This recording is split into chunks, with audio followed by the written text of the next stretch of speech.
mga senador na talaga kayang makipagratratan.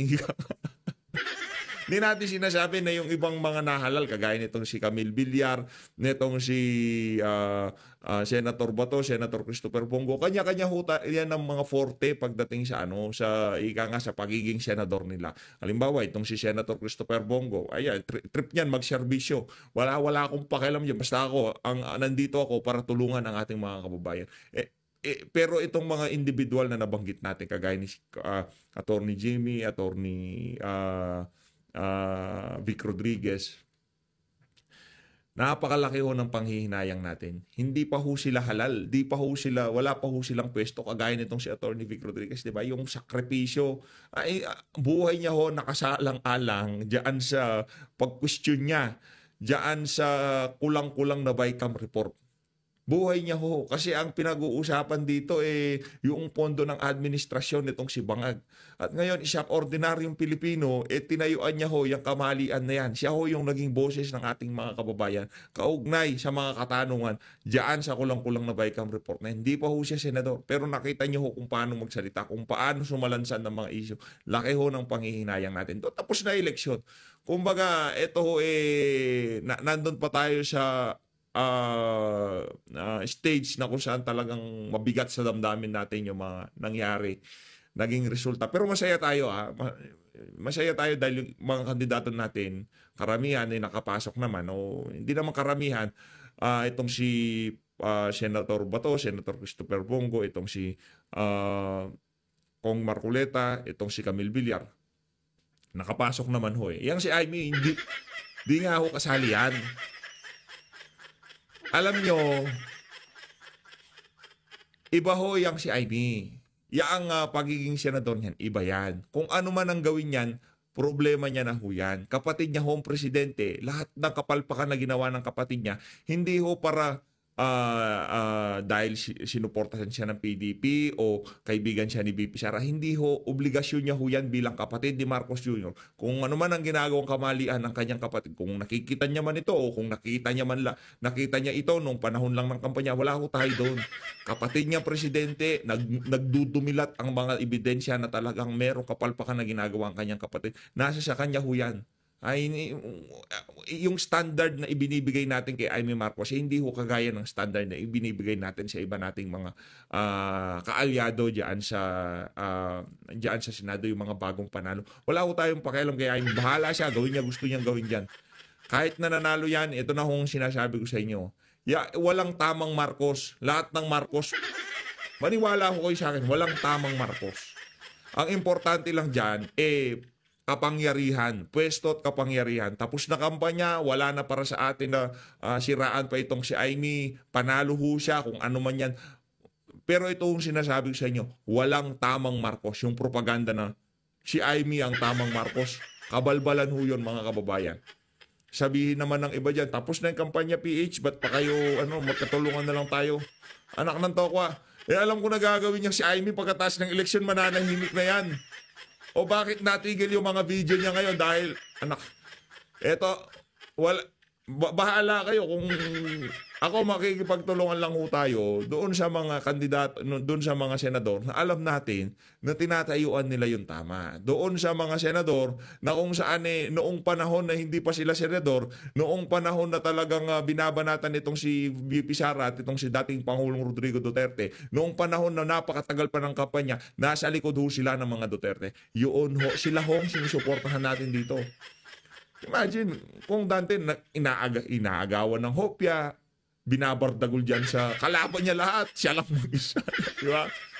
Pero hindi ho siya nagpatinag. Yung mga ganong klaseng individual, yung makikipagbardago lang tayo sa social media, kung ano man ang kanilang pinaglalaban, kaisa tayo ng mga yan. Senator Bato de la Rosa, Senator Christopher Bongo, nasa likod ho tayo ng mga yan. Camille Villar, isama nyo na.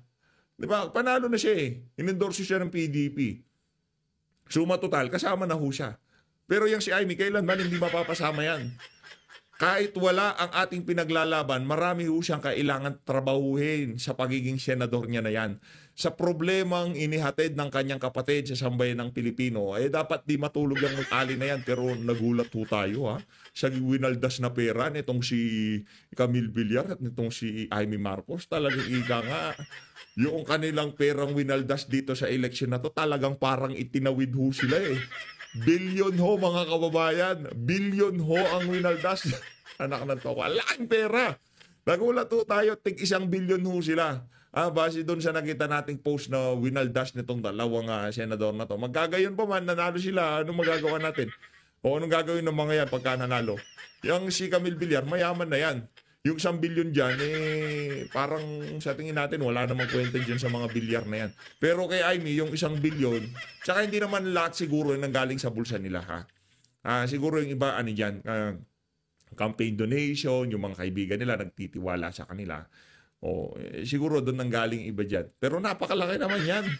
Anak ng toko, makakapaghatid ka na ng difference, ika nga dyan sa pera na yan. 1 billion, di ba? Ang daming classroom na niyan, ang dami na hong matutulungan niyan sa ating mga kababayan. Ito na, rekta na ho tayo dito sa dito kay Ched, dito kay tagapangasiwa ng Ched. Pakinggan natin. I have to put on record. I have to put on record. Now, bago natin i-put on record, sir, gusto ko lang nandito yung pagmumukha nito si Boy Pagpag. Pero talagang mabisa at solido ang atake mo, sir, ha? Hindi naman ako babana dyan, ikaw tira. the men and women who really fought for free higher education. In the House of Representatives, when I called for a meeting, only 4 lonely souls showed up in the meeting. And I think it is only proper that they be recognized. Congressman Joey Salceda. Joey Salceda. Congresswoman Ann Hoff. Joey Salceda, palakpakan. Congresswoman Eddie Escudero. Eddie Escudero, palakpakan. And the Office of Speaker Alvarez. Office Speaker. Hindi Martin Romualdez, ha? Baka malito kayo.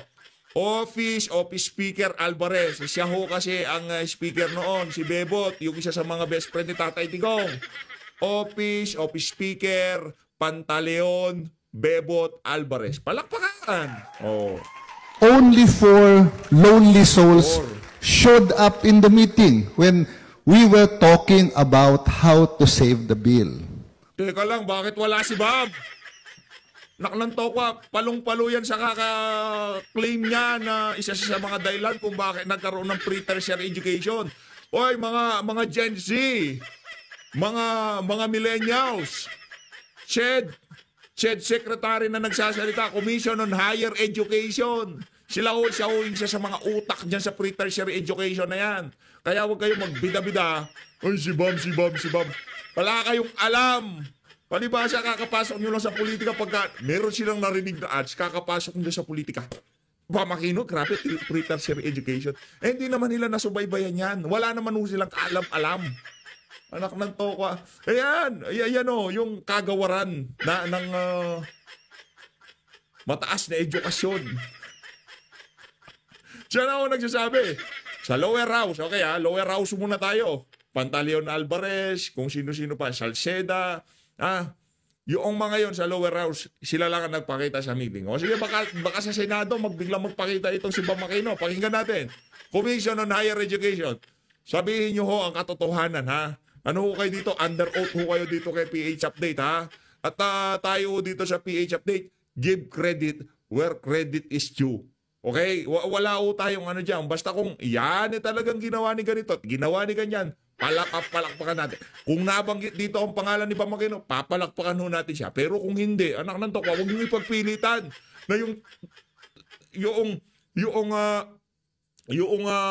mga komersyal. Akala mo talaga ikaw akala mo hawak mo yung kamay ni PRRD at pinirmahan niya yung batas na yan. Langya ka, Boy Pagpag. Yan na nga ba sinasabi natin, huwag kang bida-bida.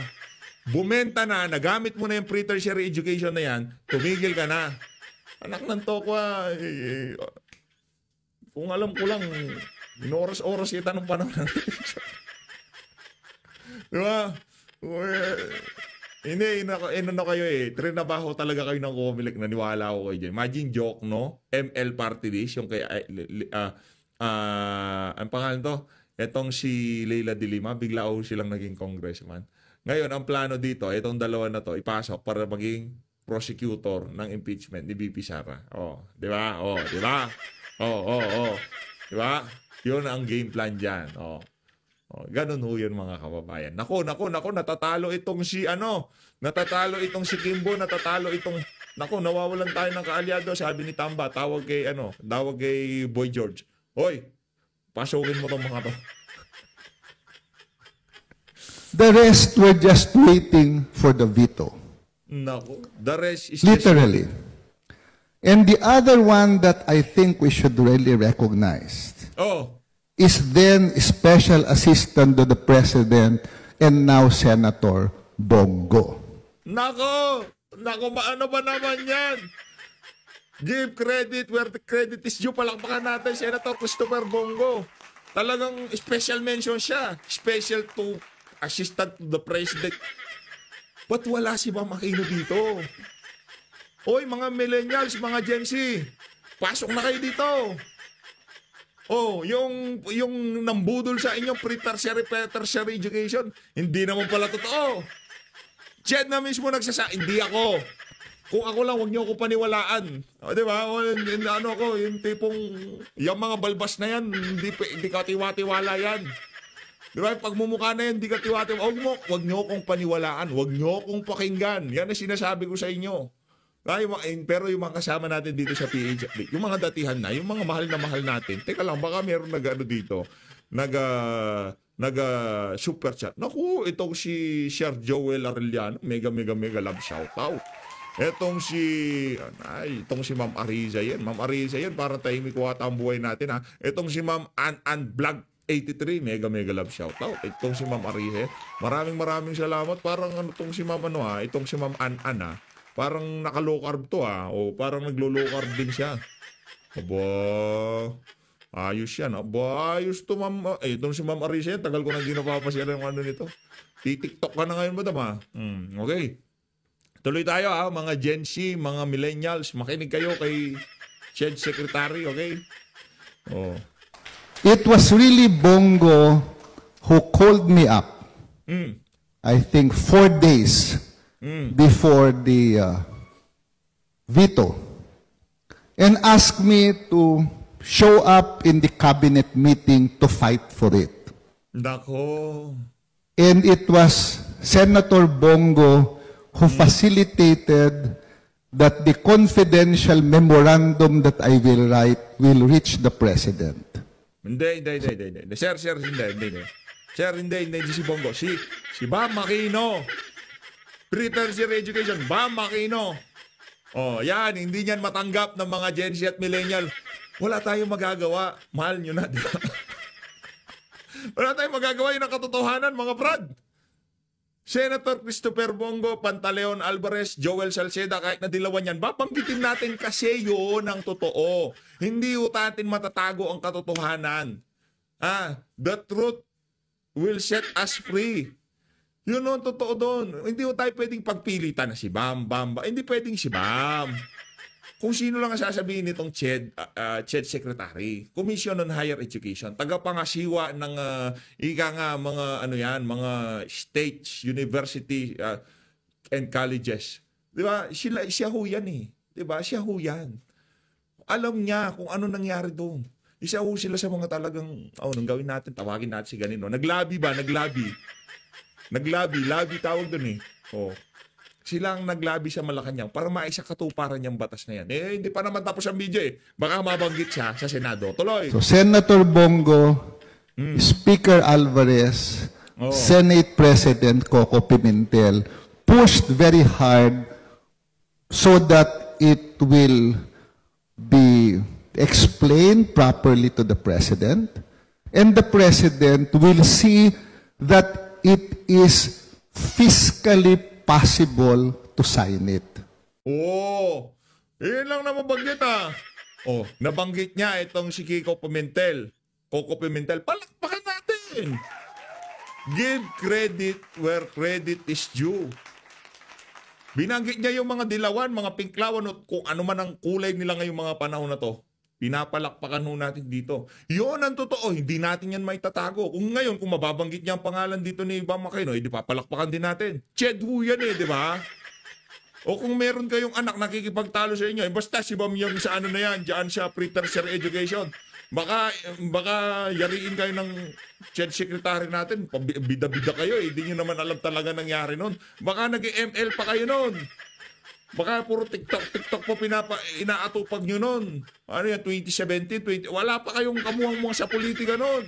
Pero ngayon pinangangaralan nyo yung mga magulang nyo na nasaksihan kung ano nga ba ang naging paglalakbay ng pre-tertiary education. Yan mga masyadong radikal, mga kung ano, masyadong, di ba, yung mga millennial at saka yung mga Gen Z. Wag ko kayong ganyan mag-isip kasi ano ho yan, paniwalaan nyo yung mga magulang nyo. Ayo, ang ginagawa nyo lang naman, humilata sa kama, maanong ulam, at makipag-date kung saan-saan. Tapos pag panahon ng eleksyon, nakala mo talaga mayroon ng naiambag. Anak ng tokwa, wag ganun. Hindi pwede yun. Ako magulang mo, anak ng tokwa. Hindi pwede yun. Eto, habang nasa poder kita, ano tayo? Yung suspendido yung habeas corpus. Pag meron ka ng pambili ng pagkain mo, yun, pwede ka na. Demokrasya ka na. Pero habang nasa poder kita, suspendido ang habeas corpus, Brad. Di pwede yan sa akin. Oh. Pag may pagkain ka na, demokrasya ka. Bilhin mo gusto mo, boto mo yung... pero habang wala ka pang ambag sa bahay at wala ka pang ambag sa pamayanan, martial muna tayo. Higa nga. Ganun ho dito. Hindi pwede yung... teka lang. Pwede naman magkaroon ng opinion, pero kailangan mong pakinggan yung mga talagang pinag-aralan, sinubaybayan, tinignan kung ano nga ba yung mga nangyari sa mga nakalipas na panahon. Pero kung ngayon ka lang darating, bigla mong makikita si Bam Aquino. Pre-tertiary education, boto ko yan. Nabudol. Yan sinasabi ko sa inyo.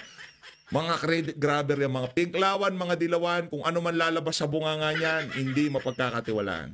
And so on August 3, 2017, I will never forget that date. August 3 of 2017.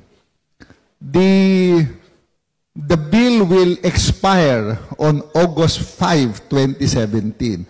So 2 days before its expiration and 4 days before the cabinet meeting, the President signed RA 10931. Teka, sir. Bakit meron akong isang tanong? Bakit hindi nyo nabanggit ang pangalan nito si Bam Aquino? Talagang gamit na gamit niya yung pre-tertiary education na yan sa kanyang pangangampanya. Yan ang problema natin, boy pagpag. Ha? Huwag kang bida-bida. Yan tuloy, nasosoplak ka.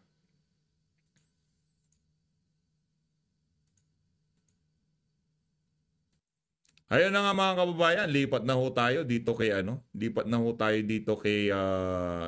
Boy Kilay, dito kay Chis Escudero. Yung mga paalala niya sa mga bagong panalong senador, ito, pakinggan ho natin ito mga kababayan.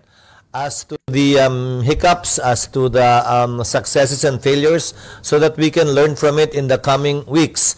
Pero offhand, binabati ko po sila, taos puso ako nagpapasalamat. Kaugnay ng halalan, nagpa siyang sambayanan, panahon na para tumigil ang bangayan. Kaugnay ng halalan, panahon na para muling maghanap ng mga pwede natin pagkasunduan at pagtulungan. Seryoso, Brad, mula mismo sa'yo, tumigil ng bangayan. Anak ng tokwa, tumigil daw ang bangayan. Wala ka namang ginawa kundi magpakaaso sa Malacanang. Tumigil ang bangayan. Tagahawak ka lang naman ng champagne ni Lisa. Anong tumigil ang bangayan na pinagsasabi mo?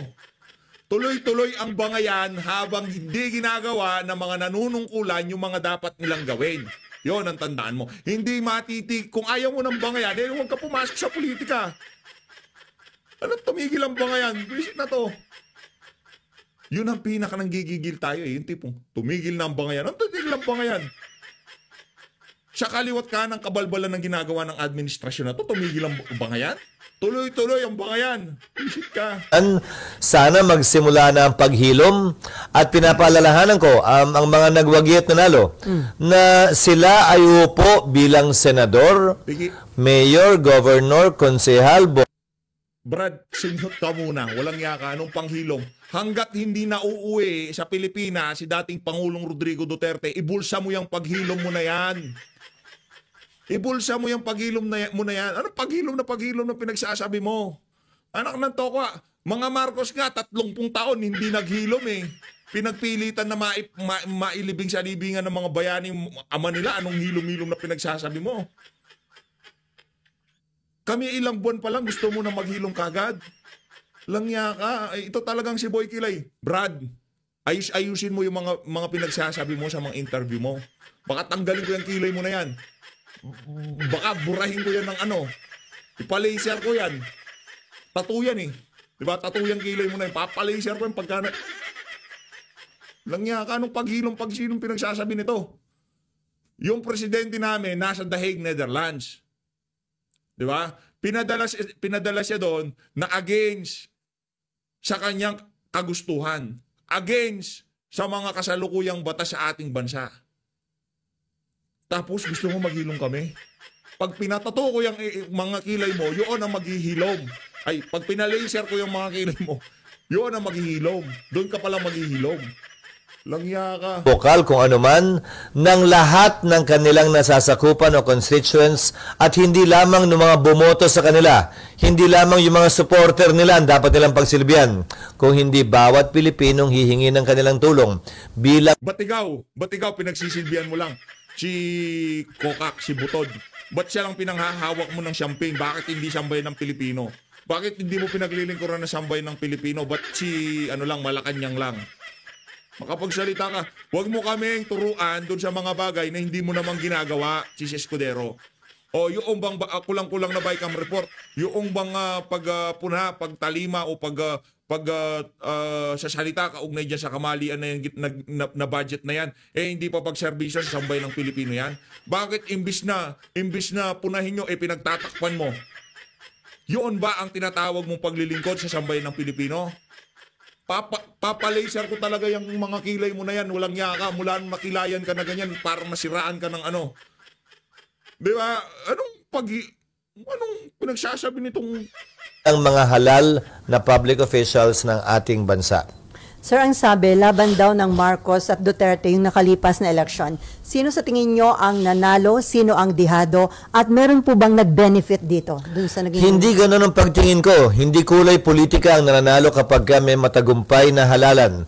Ang panalo ay ang ating mga kababayan, ang panalo ay ang ating bansa, ang panalo ay ang ating demokrasya. Dahil pinakita natin na pwede tayong magbangayan, mag-away, hindi magkasundo sa maraming bagay, pero kaya pa rin nating magdaos na isang mapayapang halalan kung saan pinapakinggan natin ang boses ng kada Pilipino, pantay na boses ng kada Pilipino. Mas magaling ka man o hindi, mas mayaman ka man o hindi, mas maganda o gwapo ka man o hindi, tigi-tigisa tayo ng boto nung nagdaang halalan at yon ay pinakinggan at binilang ng ating sistema sa demokrasya.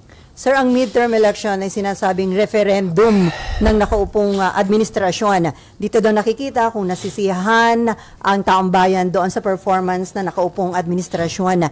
Considering po yung bilang na nanalo sa alyansa at kanilang ranking, indikasyon ba ito na hindi kontento yung publiko?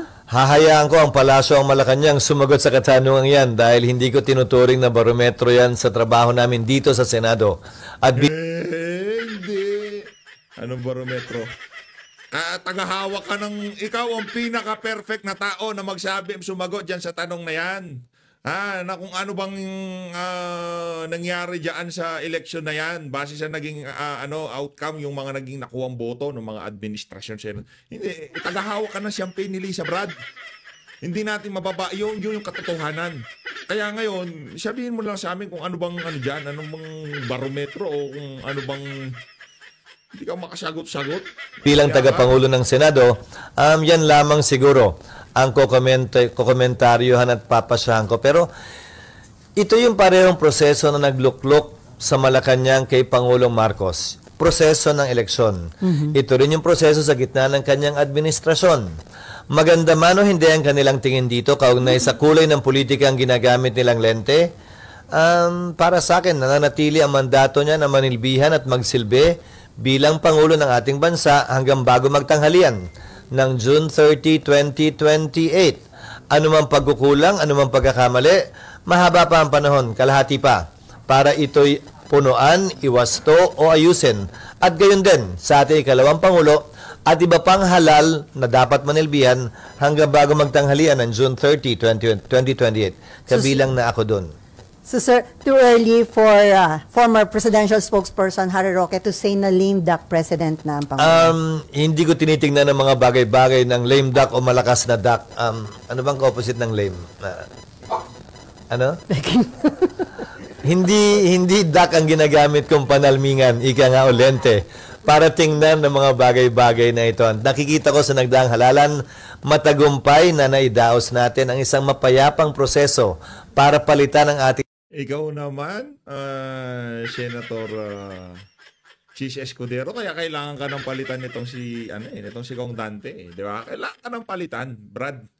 Kailangan na mapalitan ng pamunuan dyan sa Senado. Wala kang kakwenta-kwenta. Ikaw ang pinakawalang kwentang Senate President. Sa iyo nangyari lahat, sa pagbabantay mo nangyari, karamihan ng mga talagang napakatinding kapalpakan dyan sa Senado, sa totoo lang.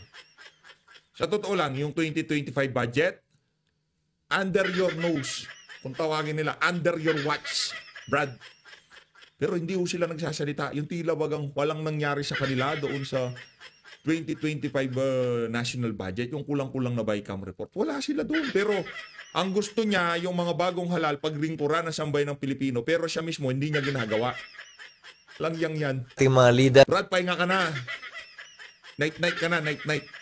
Wala kang, ikaw ang ngayong mga panahon na to, ikaw ang walang kwentang senador na nakita ko. Walang kwentang, walang kwentang naging Senate President.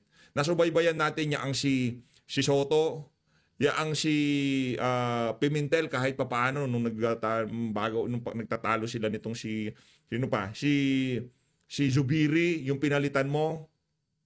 Sino pa? Pagkatapos nitong pagkatapos nitong si Soto, si Pimentel, nasubaybayan natin ang mga Senate President na yan. Pero kayo ho ang pinakawalang kwenta. Kayo ho ang pinakadumila sa puwet ng asawa ng presidente. Kayo lang nakita ko. Si Soto, si Pimentel, di ko nakitang dinilaan nila yung tumbong nitong si Ma'am Hanilet o kung sino man yung si Senator Christopher Bong. Wala kami nakitang ganon. Naging independent ang Senado. Pero sa inyo, nakita namin, ang Senado, naging utusan ng Malacanang. Sang-ayon sa ating sistema ng demokrasya. Yun lamang ang pananaw ko sa nagdaang eleksyon. Pero dapat ito maging challenge, sir, sa Administrasyong Marcos, yung naging result ng particularly senatorial election. Hindi hamon ang gagamitin kong salita. Dapat maging gabay ito siguro. Hindi hamon. Gabay sa mga susunod na dapat at pwede nilang gawin. Gabay sa mga dapat nilang punuan kung meron man. Gabay sa mga dapat iwasto kung meron man. Sir, ngayong klaro na kung ano yung magiging bagong composition ng Congress sa ilalim ng 20th Congress, may nagsasabi na lalakas daw ang tsansa ni BP na ma-acquit sa impeachment. Tulad ng dati, ayokong pangunahan, ano man ang Tigilan mo yan, Brad. Yung mga excuse mo, kung si Marcos Jr., lame duck na siya, yung mga excuse mo naman, napaka-lame. Ayaw pangunahan. Alam nyo na hindi natuloy ang impeachment ni VP. Dahil pag make or break yan Pag nagkamali yung mga bumoto dyan at hindi na-acquit si VP Sara, naku, may kalalagyan kayo lahat.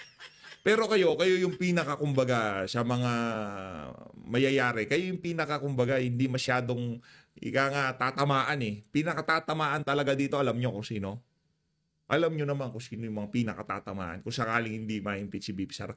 At malugod nating tatanggapin kung ano mang gustong gawin ni VP Sara doon sa mga nagwalang hiya dito kay dating Pangulong Rodrigo Duterte. Doon sa mga taong hindi nila sinunod ang ating saligang batas. Yung mga taong ninakaw nila ang pera ng sambayan ng Pilipino. Yung mga taong talagang masyadong nalasing sa kapangyarihan dito sa kasalukuyang administrasyon na to. Hindi ho natin kukwestiyonin si BP diyan sa gagawin niya na yan. Kung sakali man. Dahil yung gagawin niya na yan, hindi niya ganti para sa sarili niya o para kay dating Pangulong Rodrigo Duterte. Yaan ganti ng bawat Pilipino na nagugutom ngayong mga panahon na to dahil sa pagnanakaw na ginagawa ng administrasyon na to. Yan ganti doon sa bawat isang Pilipino na naabuso ang kanilang karapatan dahil sa mga panggigipit ng administrasyon itong si Marcos Jr. Hindi ho natin kukwestiyonin si BP Sara o kung sino pa man ang gagawa niyan sa mga susunod na panahon.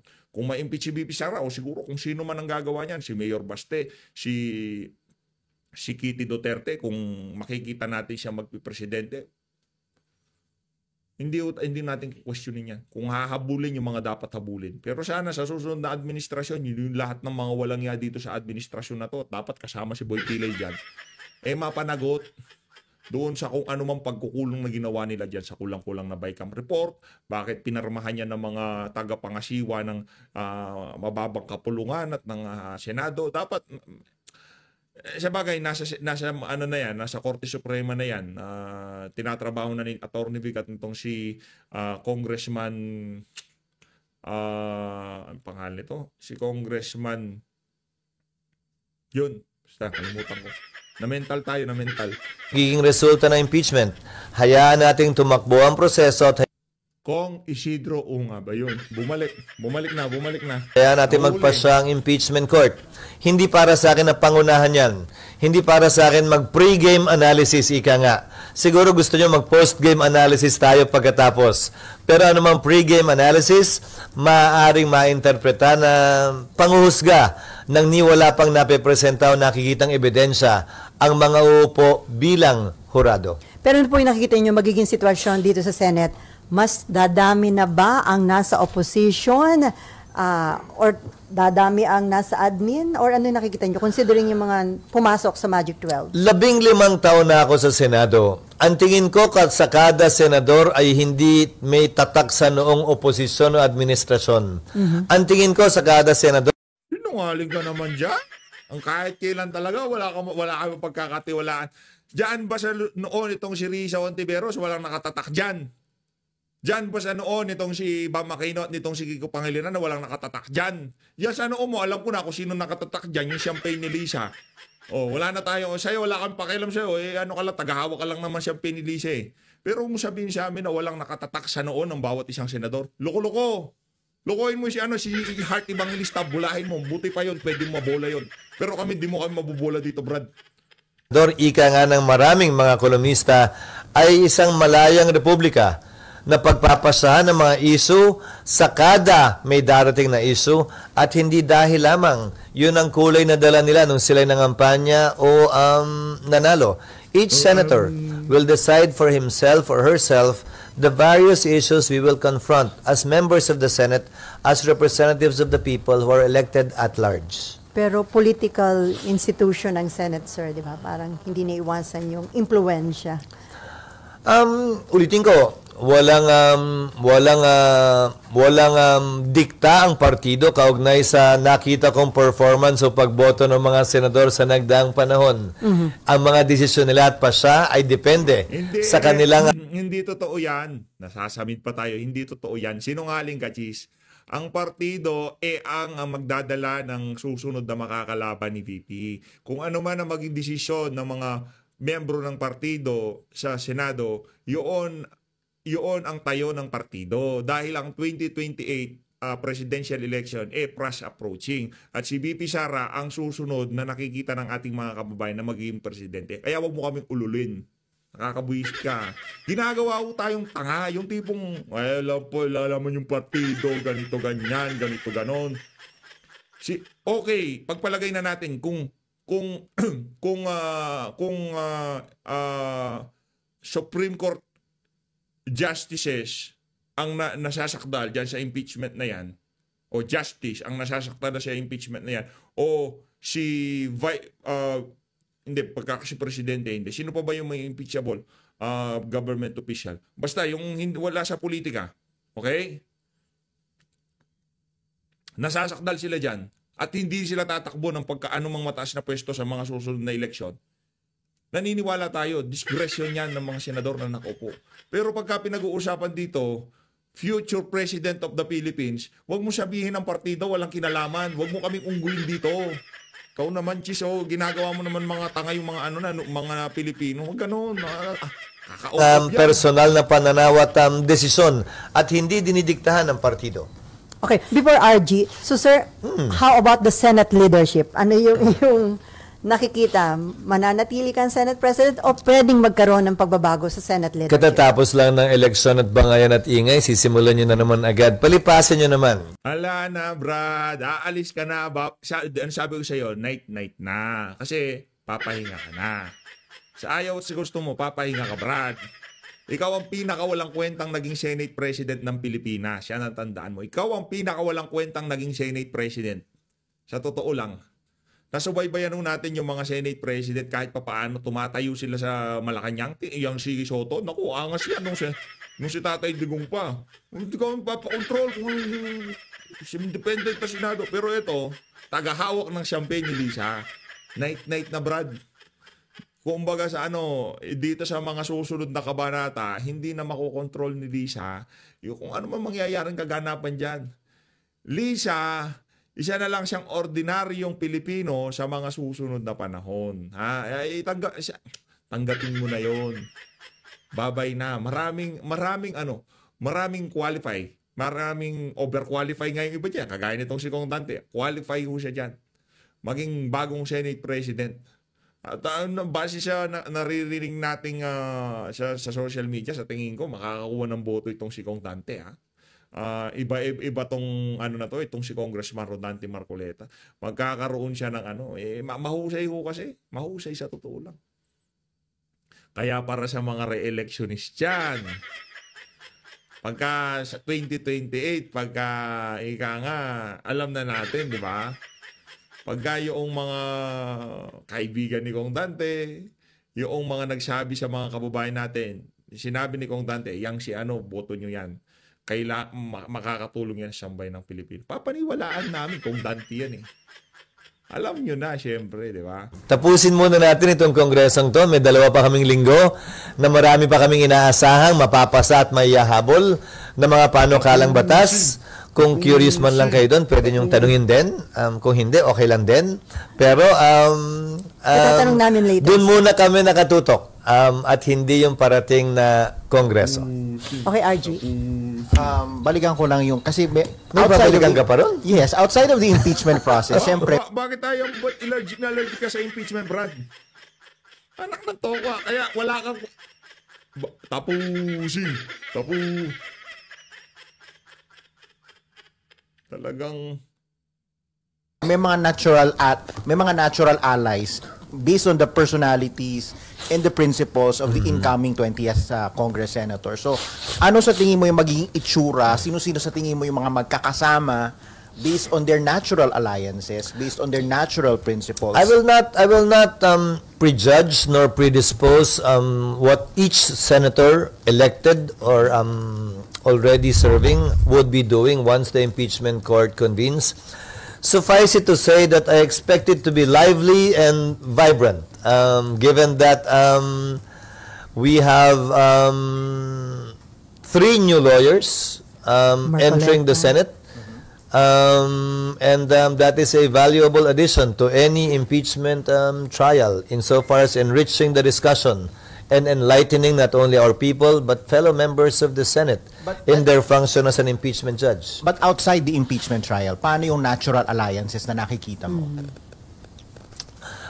Ulitin ko, sa 15 taon ko sa Senado, hindi naman nasusunod yung natural alliances, yung formal alliances nga, hindi rin nasusunod eh. Iba't iba ang desisyon nila. Kabilang na halimbawa dito yung pagkakahalal ko bilang Senate President na hindi naman sinunod yung mga partido, hindi ba? Okay, Hindi pala yung duck noon yung administrasyon. Kung sino pa ang gusto maging Senate President.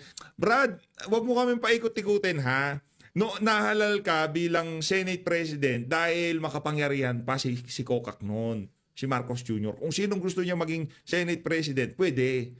Lame duck na nga siya eh. Paano siya naging lame duck? Babagsak ulit ho tayo doon kung sino-sino yung mga nanalo. Lahat ng nasa ang tawag dito, ano ba yung partido nitong si Partido Federal, yung mga naglipatang mga individual doon, talo lahat. Huwag mo sabihin na yung iba yun. Iba yung unang bahagi ng termino ng presidente at panghuling kalagitnaan. Diyan nagbabago yung dynamics ng politika. Huwag mo sabihin siya, ikaw naman oo. Iba yan. Huwag mo kami lokohin. Malaking factor doon sa pagkakahalal mo yung impluwensya ng Malacanang. Pero dito sa ano na to, kung sino man ang iluluklok nilang bagong Senate President, nakaukol yan kung sino yung nakikita nila na makakatulong dun sa mga boboto sa kanilang mga kandidatura sa mga re-election sa 2028. Hindi ano yan, bulahan na naman yan. Wag kayong maniwala diyan kay Boy Kilay. Kung si Heart Evangelista na bola mo, Brad. Ibahin mo to, hindi na love life to, Brad. Ganun din, sa maraming bagay nakakaharapin ng sino mang senador. Kada senador magpapasya individually base sa kanyang prinsipyo, paniniwala at pananaw. Binanggit mo na yung Senate presidency. Kahapon binanggit ni senatorial candidate Vicente Soto III na handa siyang Senator-elect. Senator-elect. Hindi pa siya proclaimed. Okay, malapit na. Sa Sabado pa. So, ang sabi niya, he's ready to accept the Senate presidency if the numbers are there for it. So, do you think there will be a contest? I think the same statement will apply to almost all the senators.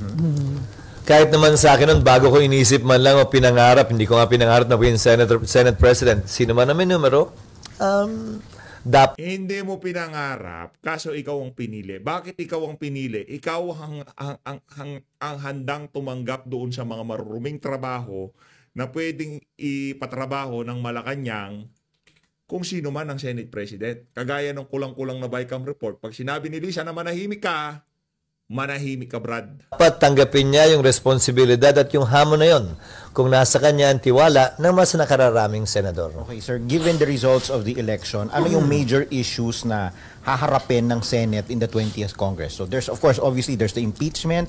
Ano pa? Well, there's the impeachment against the Vice President. An impeachment case was filed against the President, which is pending in the House. I don't know how that will be resolved in the coming weeks and or days. Nandyan yung mga panukalang batas na hindi namin mapapasa sa susunod na 2 linggo na kailangan pa rin bigyan ng pansin at tutukan sa susunod na 3 taon.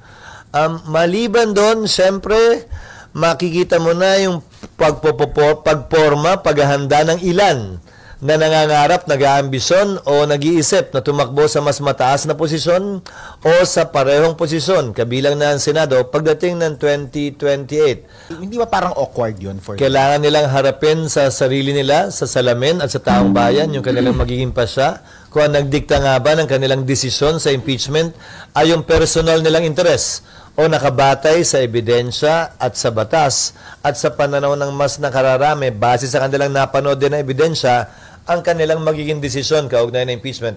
It is up for each senator judge to defend his or her position in connection with that after trial. Okay, my last question. Kasi kahapon, in-announce naman ng House that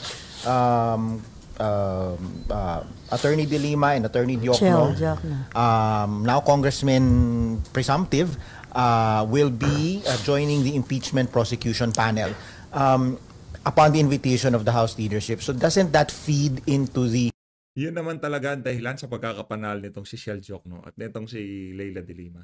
Imagine, out of nowhere, biglang merong ML party list. Naknantaw ka.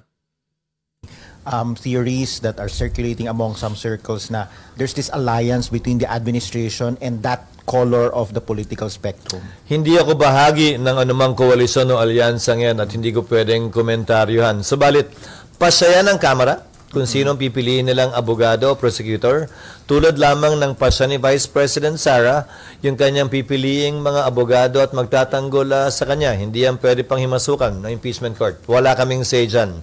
At hindi ko komentaryohan kung tama, mali, maganda o pangit yan. pasya nila yan at wala kaming pakialam sa kanilang desisyon kaugnay sa bagay na yan. My very last question, last na talaga.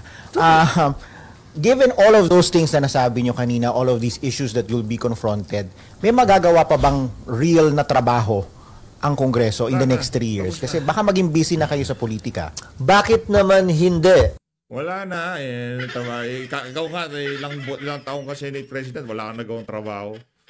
Mapalitan ng Senate President, palitan siya ni Congressman Rodante Marcoleta, malamang may matatrabaho diyan. Pero kung siya pa rin sa loob ng 3 taon, walang mangyayari.